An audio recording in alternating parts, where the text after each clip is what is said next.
Olá, bom dia a todos. Peço só mais um minutinho para o pessoal ir entrando na sala de conferência.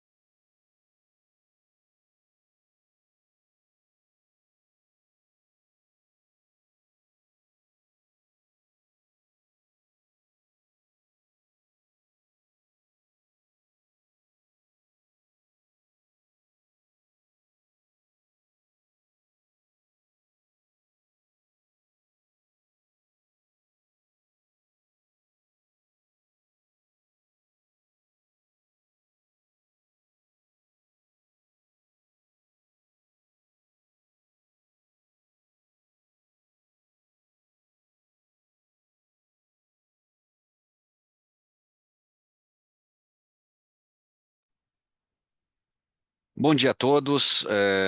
Bem-vindos à 17ª apresentação trimestral de resultados da Agri Brasil. Um prazer estar apresentando esse primeiro trimestre de 25, um ano que conta com bastante oportunidades no setor, com grandes safras, safras recordes de soja e milho. Enfim, vou começar agora a apresentação colocando um pouquinho dos nossos resultados no primeiro trimestre e no acumulado dos últimos 12 meses. Lembrando que a qualquer momento vocês podem colocar perguntas no chat, e que eu vou tentar responder todas no final da apresentação.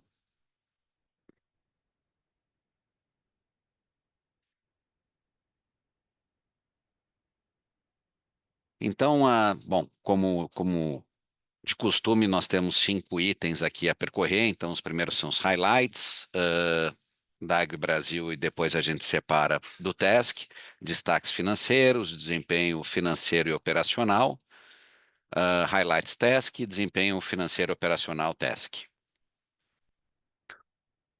Então, nós tivemos o melhor primeiro trimestre da história da Agri Brasil, e eu acho que até mais importante que isso, a gente teve um recorde histórico de EBITDA dos últimos 12 meses. Chegamos a 110 milhões de reais de EBITDA nos últimos 12 meses. Então, mais um trimestre ou mais um trimestre de grandes conquistas, grandes números. Lembrando que tivemos um EBITDA no final de 24 de 90 milhões de reais, salvo engano. Então, temos aí uma tendência até de melhoria desse EBITDA da Agri Brasil. Lembrando sempre que os resultados da Agri Brasil estão separados de TESC, apesar da gente ter 51% de participação, nós não consolidamos por ter co-controle. Então, nós tivemos nesse primeiro trimestre um grande crescimento de volume. Nós movimentamos 1 milhão de toneladas nesse primeiro trimestre apenas. Um crescimento dobramos o lucro bruto no primeiro trimestre em relação ao primeiro trimestre de 24. Tivemos um lucro líquido nesse primeiro trimestre de 33 milhões nos últimos 12 meses acumulados. E uma distribuição, nós tivemos a primeira distribuição de dividendos do TESC relativa a 2024, de 25 milhões de reais, sendo que 51% foi para a Agri Brasil. Então, isso também é uma informação muito importante, porque o TESC tem superado largamente as expectativas de resultados colocados na debenture que ele tem. Então, após serviço da dívida, ainda sobrou dividendos para ser distribuído para o TESC e que devem ser crescentes ao longo dos anos. E nós estamos num ano de 25 com safras recordes de soja e agora a safra de milho cada vez mais se consolidando. Então, uma safra de soja de 172 milhões de toneladas, a de milho de 140. Então, uma alta de 10% de volume em relação ao ano anterior, ou seja, estamos falando de 30 milhões de toneladas a mais de produto, o que pode ser uma grande oportunidade para nós, já que nós nos baseamos muito em logística e temos um terminal com um berço próprio que pode aproveitar bastante dessa oportunidade.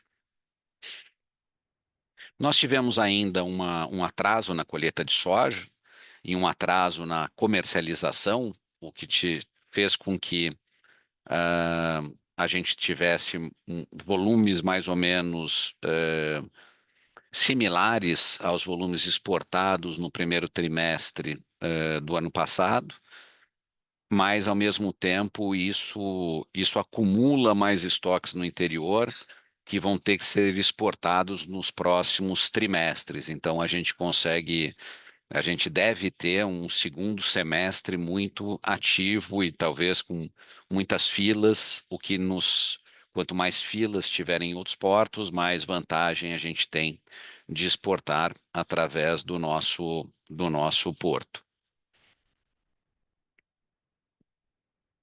Então, em relação aos volumes, a gente teve um incremento, a gente praticamente dobrou o volume do ano passado, do primeiro tri, então fomos de 580 mil toneladas para um pouco mais de 1 milhão.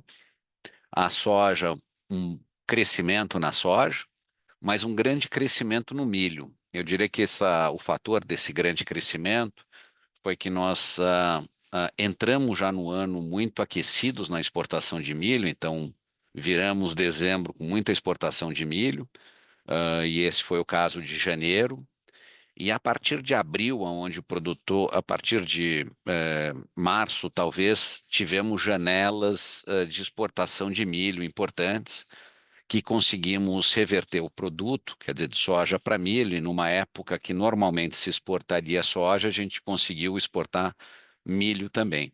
Então, um grande crescimento de quase 400 mil toneladas no milho. Com isso, o nosso faturamento de 340 milhões no primeiro TRI de 24 subiu para 1,4 bilhão. Lembrando que a soja também tem um valor muito maior, mas foi muito estimulado por essas 400 mil toneladas de milho a mais que nós exportamos nesse primeiro trimestre. Em relação a lucro bruto, nós dobramos o lucro bruto também de trimestre contra trimestre, então de 18 milhões fomos para quase 40 milhões. A margem percentual diminui, porque acho que ano passado nós fizemos um mix maior de milho e menos soja, então tivemos uma margem menor percentual. O preço da soja custa pelo menos 2 vezes mais que o milho. E o nosso lucro bruto aumentou 50%. Saímos de 95 milhões ano passado para 140 milhões praticamente. Então, a margem bastante saudável de 5,1%, caindo para 4,3%, que também foi recorde. Nosso EBITDA ajustado foi de 31 milhões no primeiro trimestre, então aumentamos em 140% em relação ao ano passado. Uma margem de 3,8 caiu para 2,3, mas em termos volumétricos aumentamos em mais de 100%. E o EBITDA dos 12 meses acumulados aumentou, como falei no primeiro slide, para 110 milhões, de 67, que era acumulado até o primeiro TRI de 24, aumentou 61% para 110 milhões. Então, acredito que estamos numa trajetória muito forte, muito boa para o ano de 25.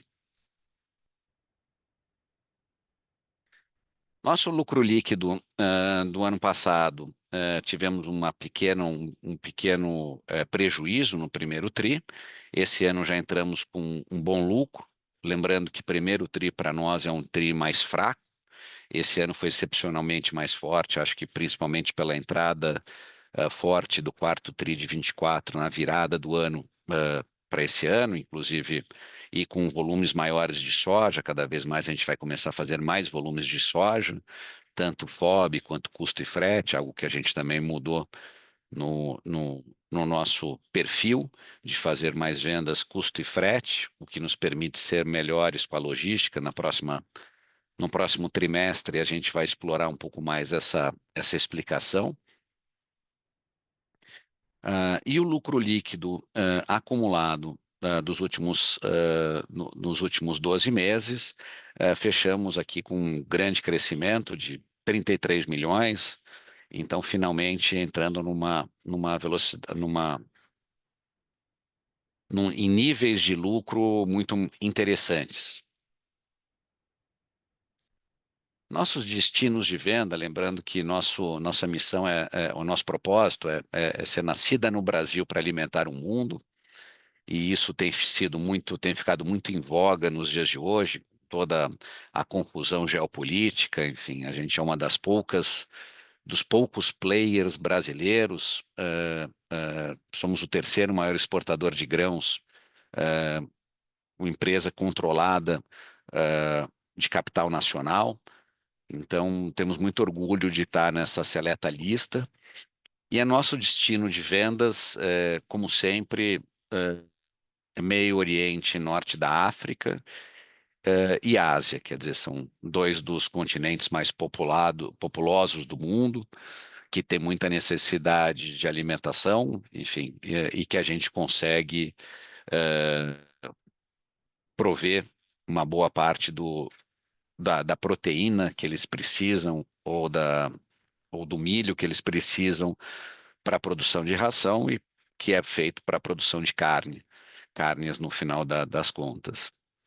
Nossos principais clientes esse trimestre foram grandes empresas multinacionais, a CJ, mais uma vez, que tem sido sempre uma grande companheira nossa nessa nossa trajetória, Sheo Gedang, empresa coreana, a COFCO dispensa apresentações, enfim, maior consumidor de soja do mundo, que tem operações no Brasil, mas importa do Brasil 3 vezes mais do que ela consegue exportar, então tem uma carência ainda de exportadores. A ADM, gigante americano, a Voestalpine, empresa austríaca de trading, e a BRF no mercado interno, que tem sido sempre um grande companheiro também das nossas fornecimentos principalmente de milho. Então, a nossa logística, nesse trimestre, ela teve uma surpresa agradável, que foi, tivemos tanto êxito na exportação nesse primeiro tri, que faltou espaço no TESC, e nós fomos buscar espaço em Paranaguá. Então, além de encher o TESC, a gente teve um excesso de volumes que a gente acabou exportando por Paranaguá. Então, 80% do nosso volume do TRI foi exportado através do TESC e 14% por Paranaguá. E nós, como sempre, também, através da nossa parceria com a Hidrovias do Brasil, começamos volumes em Barcarena, que tivemos mais volumes no segundo TRI também, teremos no segundo semestre, enfim. Então, temos um volume menor, mas importante naquela região, mantendo nossas filiais, e nossa presença no norte do Brasil sempre aberta. Logística, sempre sendo o nosso foco e nosso forte. eh, Carregamos em 14 mil caminhões no trimestre, 27 barcaças e embarcamos em 16 navios. Então, como um resultado gerencial, nós temos aqui o primeiro TRI de 25 com lucro, com faturamento de 1.3 bi, como passei para vocês. Acho que destaque, diria, o EBITDA ajustado. Lembrando que o nosso EBITDA ajustado, ele ajusta as operações cambiais que são feitas para rede de operações. A gente trabalha 100% redeado para tudo que é câmbio, então a gente joga isso para a margem. Então, dentro do nosso EBITDA ajustado, a gente fechou o trimestre com 31 milhões, contra 13 milhões do primeiro TRI de 24, e no acumulado, 109 milhões de EBITDA, acumulado não, nos últimos 12 meses, né, contra 67 milhões de EBITDA. Então, temos um lucro antes do imposto de 5 milhões e 600, contra 1 milhão e 200 do trimestre passado, e 51 milhões de lucro antes do imposto em relação a nos últimos 12 meses.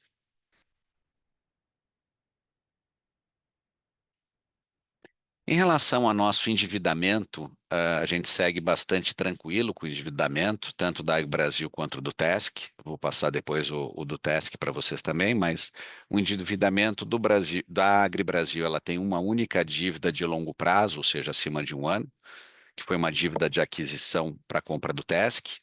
Nós temos pago essa dívida, parte dessa dívida com nossos resultados, então essa dívida está reduzida para algo como 82 milhões, salvo engano, total, ainda com 3 anos de pagamento.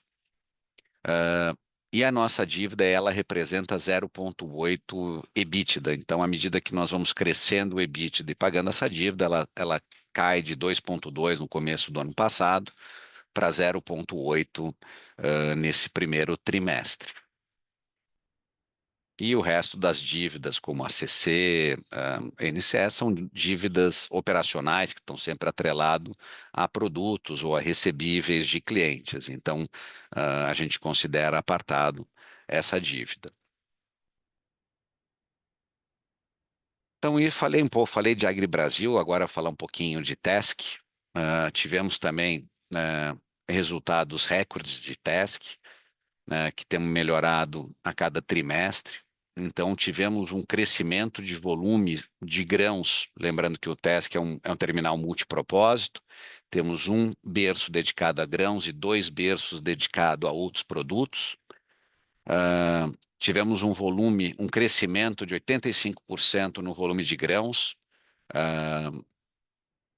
exportados no primeiro trimestre, quer dizer, tivemos um recorde de 785 mil toneladas de movimentação no primeiro tri.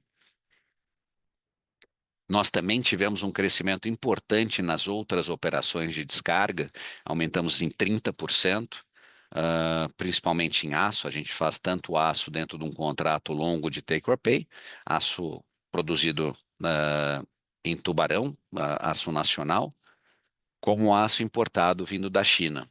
Essa operação poderia ser de fertilizante, esmalte, outros produtos. Por enquanto, o aço é quem tem nos dado a melhor suporte e um melhor retorno. Então, fizemos 1 milhão de toneladas de aço e mais 780, ou seja, 1,8 milhões de toneladas total de volume dentro do Tesc no primeiro tri.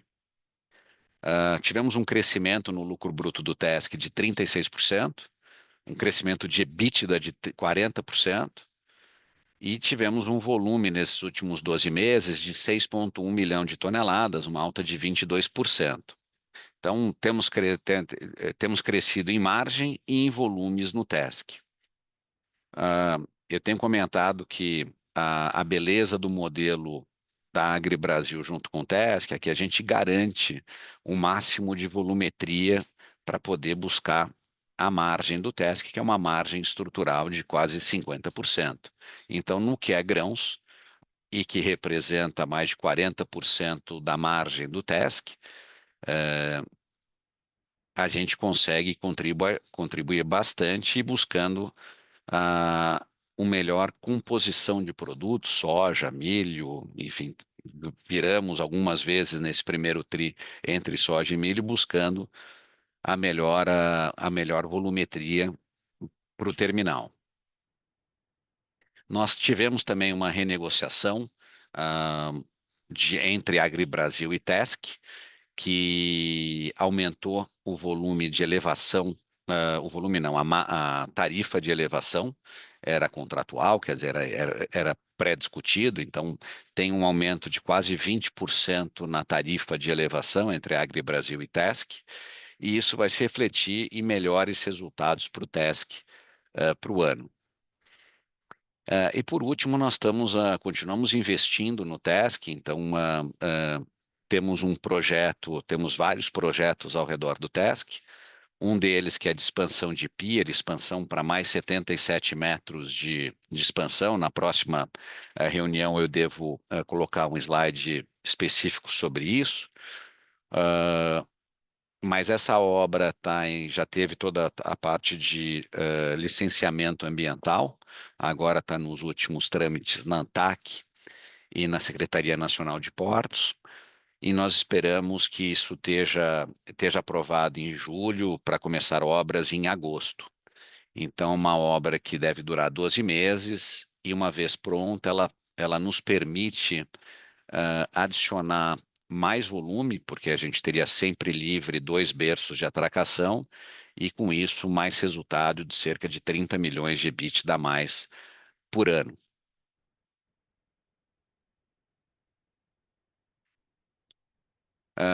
Então, aqui um pouco da beleza desse nosso modelo combinado, eu vejo muito a Agri Brasil hoje sendo um feeder de grãos para o TESC, ou seja, a nossa grande preocupação é como deixar o TESC ocupado 100% do tempo. Então, portos de bandeira branca, eu acho que essa é talvez uma grande diferença, portos de bandeira branca dependem de clientes para mantê-los ocupados. E muitas vezes o interesse do cliente é diferente, ou porque o cliente tem um outro porto, um outro terminal numa outra área, ou porque o cliente tem compromissos de volumes, ou não tem compromissos, ou quer atender mercado interno, as margens não estão boas. E eu acho que o slide abaixo mostra muito esse nosso compromisso da AgriBrasil em manter o TESC 100% ocupado. Então, nós estamos numa sub-área, apesar de ter vários portos de exportação no Brasil, a área que nós estamos, o TESC, São Francisco do Sul, ele compete de frente com Paranaguá.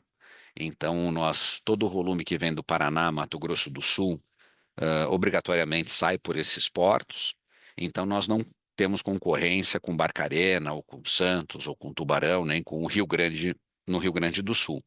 A concorrência é Paranaguá, e em próprio São Francisco do Sul nós temos um berço do outro lado do porto, que é utilizado por vários embarcadores em regime de pool. Então, nos portos concorrentes, no primeiro TRI de 25, teve uma exportação de 6 milhões e 300 mil toneladas contra 5,9 de 24, ou seja, Paranaguá teve um crescimento contra um decréscimo de volumes em São Francisco. Importante. Então, no geral, o volume aumentou apenas 6%. Apesar da safra ser maior, o volume aumentou apenas 6%. Enquanto nós conseguimos no TESC um aumento de volume de 85%. Eu acredito que parte desse crescimento também é um pouco de curva de aprendizado. Talvez no primeiro TRI de 24 nós sofremos por desconhecimento, foi o nosso primeiro TRI, eh, foi o nosso primeiro TRI com grãos, então também talvez a gente não estava 100% preparado, mas isso mostra que a gente consegue fazer volumes máximos para manter nosso porto sempre ocupado. Então, esse modelo combinado de ter um feeder, de ser a mesma estrutura societária, o mesmo sócio, quer dizer, a gente ter sócios comuns na parte de comercialização e exportação e na parte de porto, é um modelo muito vencedor. E diferentemente de outros players, grandes players nacionais, que têm 4, 5, 6 portos próprios, a gente tem investimento em apenas um. Então, para nós, é a nossa casa, é onde a gente vai dar todo o nosso sangue. Então, falando um pouco de números do TESC, a gente tem uma margem bruta de 50%, quer dizer, manteve-se a mesma margem, aumentou o volume, então tivemos um lucro bruto que aumentou de 30 para 40 milhões no primeiro TRI de 25. O nosso lucro bruto acumulado mostra os mesmos 40% de acúmulo. Diria que parte disso é mais volume e parte disso são tarifas que vêm aumentando. A gente vem conseguindo buscar melhores tarifas, principalmente na parte que está não contratado, ou seja, na descarga nós temos um volume grande pré-contratado, com estipulado em contrato, temos um volume grande da AgriBrasil em tudo que é grãos, que já foi que teve um aumento importante de tarifa, passa a prevalecer no segundo semestre apenas. Mas no que é mercadoria independente, a gente tem buscado a melhoria contínua nos nossos ativos, inclusive no Redex, que é o nosso ativo intraland, quer dizer, é um ativo que fica a 5 quilômetros do porto, é um armazém, onde a gente também busca melhores margens sempre. Então, tivemos esse acréscimo de 40% de margens de 110 para 160 nos últimos 12 meses, que mostra um cenário também bastante favorável no TESC. No trimestre, a gente teve 35 milhões de margem EBITDA no TESC contra 25 do tri anterior. Então, começamos a ter uma melhoria de margem EBITDA de 42% para 44%. Diria que esse aumento é uma diferença de mix. Quanto mais grão se faz, maior essa margem. A gente estima que a margem de grão só seja mais para 60%, enquanto dos outros produtos um pouco menor. Então, quanto mais grãos a gente faz, mais perto de uma margem ideal a gente vai chegando. E nos últimos 12 meses, a gente teve 140 milhões nos últimos 12 meses, nesse primeiro tri, a gente teve 140 milhões de margem EBITDA contra 98 milhões, de margem EBITDA no primeiro tri de 24. Lembrando que fechamos o ano de 24 no TESC com uma margem EBITDA de cerca de 130 milhões. Então, já aponta para margens melhores nesse primeiro tri de 25. Mais dois recordes, quer dizer, lucro líquido no primeiro trimestre e lucro líquido acumulado também vão aumentando. Então, de novo, um aumento de margem de 4,8% para 8%, principalmente pela melhoria de mix. Um lucro líquido aumentou, o nosso lucro líquido aumentou de 18 para 41 milhões, o lucro total, então de 8% fomos para 13% de margem, né, de lucro líquido, então isso é grande mérito, quer dizer, aumentamos 70% o nosso lucro líquido acumulado, e é uma melhoria contínua que continuamos sempre buscando melhores resultados. Aqui eu acho que é um slide muito importante, mostra um pouco da história do TESC desde que nós entramos. Então, nós assinamos a compra em 2020. Uh, 2020 não está representado, mas, salvo engano, a margem EBITDA era algo como 20 milhões, dobrou para 21 para 45, e desde então tem tido crescimentos entre 30% e 40%. Então, tivemos crescimentos muito importantes nesses últimos anos e acreditamos ainda ter espaço para novos crescimentos. Nesse de 24 para o primeiro tri, ele representa apenas o primeiro tri acumulado. Então, por isso que ainda ele está mais tímida esse crescimento. Mas eu acho que a gente tem condições de seguir, de continuar seguindo pelo menos mais um ano com crescimentos expressivos até chegar num topo, porque é claro que a estrutura tem um limite de crescimento de margens. Mas é muito interessante também o aumento de margem EBITDA, principalmente em 23, quando nós ligamos o, o, o chip loader para poder carregar grãos, que hoje já representa 40% do volume total de margem do TESC, com mais de 40%, e representa uma margem maior do que a dos outros produtos. Então, a melhor margem é a margem de carregamento de grãos, e essa possibilita que o TESC vá buscar margens maiores. Então, já estamos com 46% de margem EBIT da média nesse primeiro tri, e acredito que isso vai continuar crescendo durante o ano. Então, aqui um pouco do resultado gerencial do TESC. Eu acho que aqui falando em EBITDA, temos um EBITDA de 138 milhões de reais nos últimos 12 meses, um EBITDA no trimestre de 35 milhões contra 25 do primeiro tri de 24, então um crescimento bastante importante de 40%. Então, uma estrutura nos últimos 12 meses, um lucro líquido de 41 milhões no TESC, contra 18 milhões no acumulado de 24 anterior. Então, imaginamos mais um ano muito forte para o TESC, especialmente devido às grandes safras de soja, a demanda para descarga de produtos. Então, imaginamos que devemos ter dividendos importantes também, mais uma vez subindo do TESC para a Agri Brasil e para os sócios. E, finalmente, aqui uma análise combinada, como é que fica nosso livro combinado. Hoje a gente não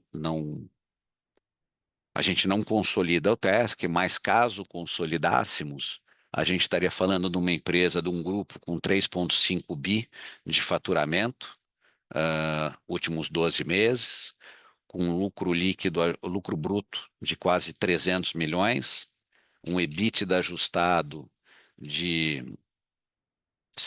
250 milhões e uma margem EBITDA de 7%. Eu acho que essa margem é algo que a gente sempre tem falado e insistido, que isso é a beleza do nosso modelo. Quer dizer, a gente sabe que, como uma empresa exportadora, a margem EBITDA é sempre pressionada. A nossa margem EBITDA dentro da Ag Brasil tem melhorado muito, devido ao TESC também. A gente tem tido margens muito mais recorrentes. Diria que metade da margem Ag Brasil vem de logística e 2/3, como pensando em grupo, 2/3 da nossa margem vem já do TESC, que é puramente logística.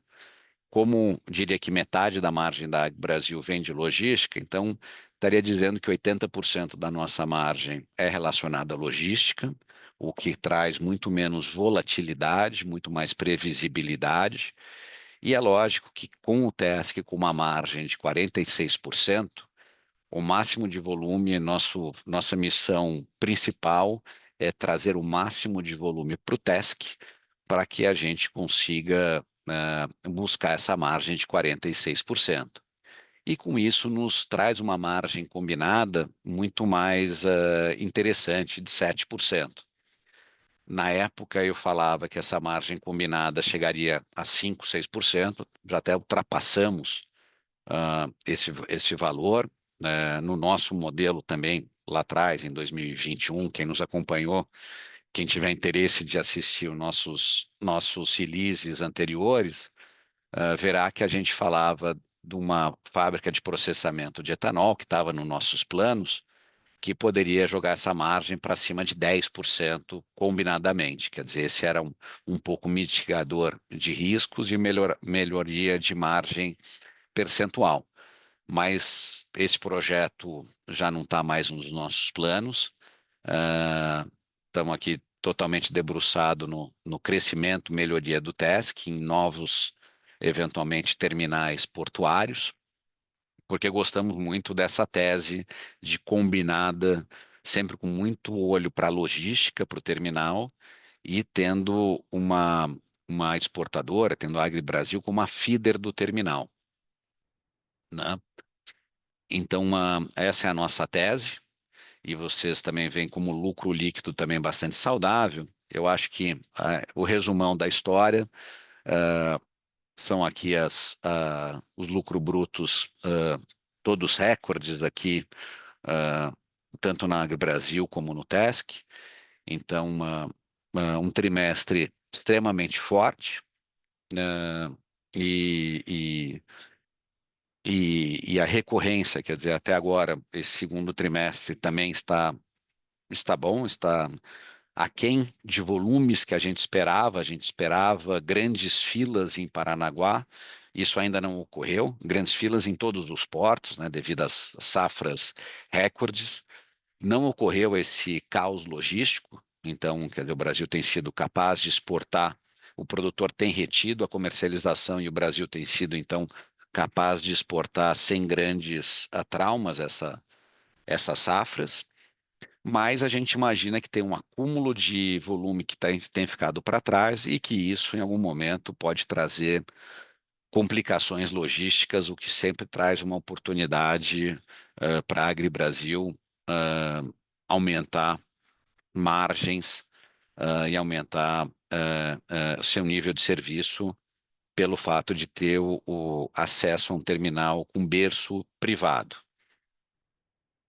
Então, eu acho que era isso que eu queria passar para vocês hoje e fico à disposição aqui para um bate-papo, perguntas. Como sempre, não hesitem em fazer a pergunta, mandar por WhatsApp ou ou pelo Q&A ou pelo, como é que chama isso aqui? Pelo chat. Tá bom? Muito obrigado, pessoal. Obrigado pela atenção. Vamos aqui às perguntas.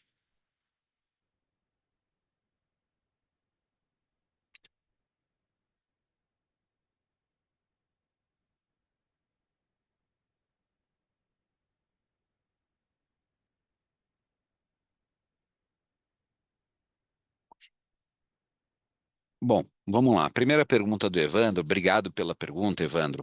O Evandro pergunta em relação à leitura da volatilidade nas tarifas de frete, que passaram de US$ 9.000 container para pouco mais de US$ 2.000, o container devido aos problemas tarifários entre Estados Unidos e China. Vamos lá, Evandro. Para nós, eu tenho pouca leitura, para te ser sincero, em relação a container. 100% das cargas que nós trabalhamos, a gente trabalha apenas com carga solta, chamado break bulk, e que é carregado em navios grandes e nunca em containers. Então, eu não tenho conhecimento de como é que está as tarifas de container ou como é que tem sido.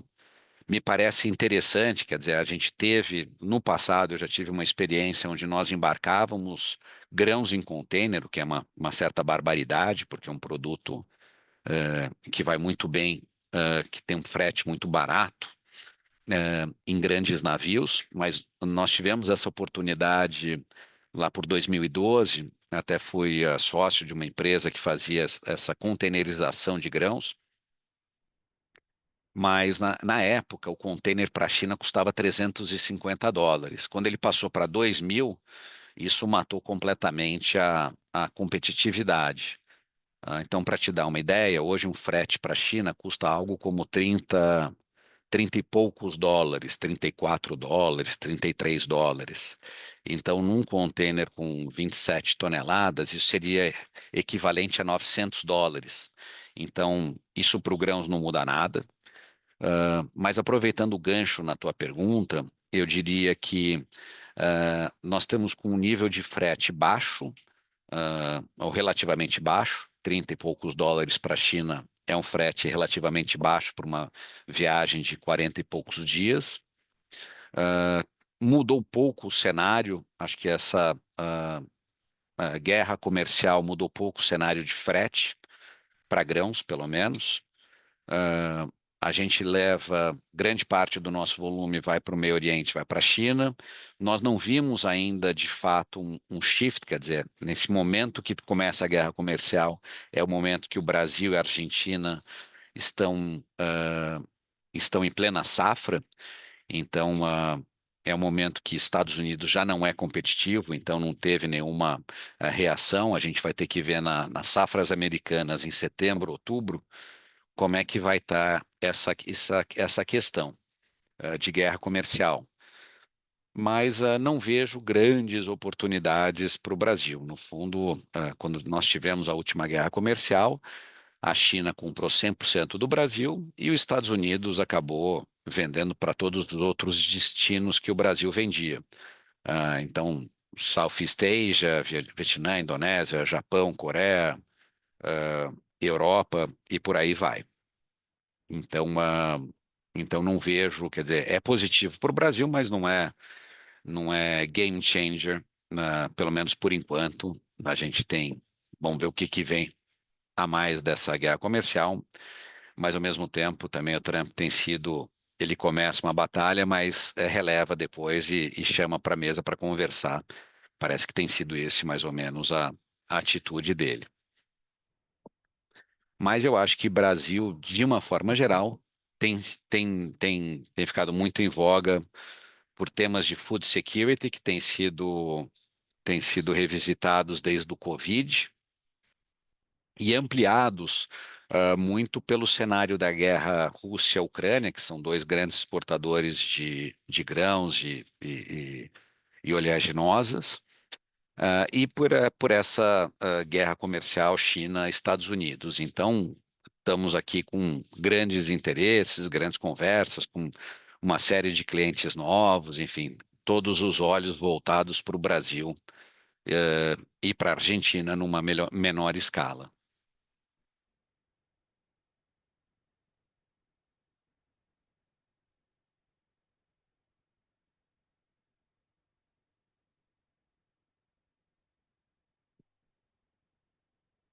Pessoal, mais perguntas?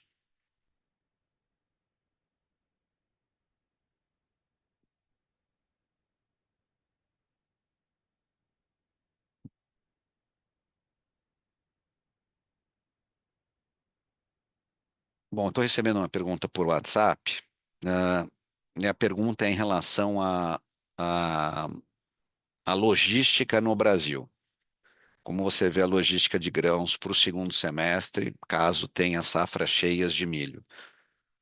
Vamos lá, eu acho que temos uma revisão de fretes internos, fretes rodoviários têm subido. Eh, eu acho que teve uma não contratação antecipada, principalmente de ferrovia, que causou talvez alguma, algum distúrbio ali no primeiro trimestre da Rumo, com talvez volumes um pouco menores. O segundo trimestre espero que tenha melhorado, mas a gente tem visto um pouco de, vamos dizer,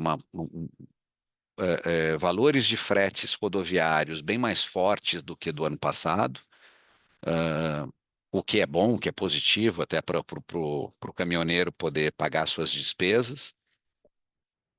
A gente imagina que no segundo semestre, eu acho que o segundo tri, a gente vai estar atrás, vai estar acima do volume total exportado no primeiro semestre do ano passado, como os volumes exportados, talvez 70, 80 milhões de toneladas, mas ainda abaixo, do crescimento. A gente tem 30 milhões de toneladas de grãos a mais, sendo que boa parte dessa vai para exportação. Então, imagino que em algum momento no segundo semestre a gente pode ter uma complicação com o milho vindo para exportação, e a soja vindo para exportação. E principalmente, se a gente pensar que pode ter algum efeito de guerra comercial, que pode ser a partir de setembro, agosto, setembro, aonde vem a safra americana, tanto na soja quanto no milho, e que normalmente faz baixar os preços. Então, tem uma janela de junho a setembro que pode ter volumes muito grandes de exportação. É uma janela que o Brasil não compete, quer dizer, os Estados Unidos não compete conosco, então que pode trazer bastante volumes de exportação, mas eu vejo volumes contínuos de exportação até a virada do ano devido às grandes safras. Então, espero ter respondido sua pergunta.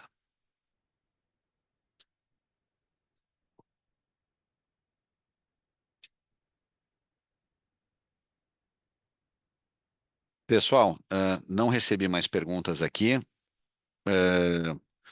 Sugiro a vocês, quem tiver perguntas para fazer, que depois me faça diretamente ou faça para qualquer membro da equipe. Queria mais uma vez agradecer muito o nosso time que foi responsável por esses grandes resultados. O nosso negócio é um negócio difícil, eu acho que cada vez mais a gente vai melhorando processos internos, conhecimento, relacionamento com nossos clientes, que a gente sempre prima muito por ter. E temos, acho que, melhorado como empresa, isso se demonstra, os resultados que vêm são uma demonstração dessa nossa melhoria contínua, com muita disciplina em riscos e muita otimização, tentando sempre buscar melhores resultados. Então, agradeço imensamente ao nosso time de mais de 300 pessoas que faz isso acontecer. Bom dia para vocês, bom final de quinta para vocês, bom final de semana, boa sexta e bom final de semana e até o próximo trimestre. Muito obrigado.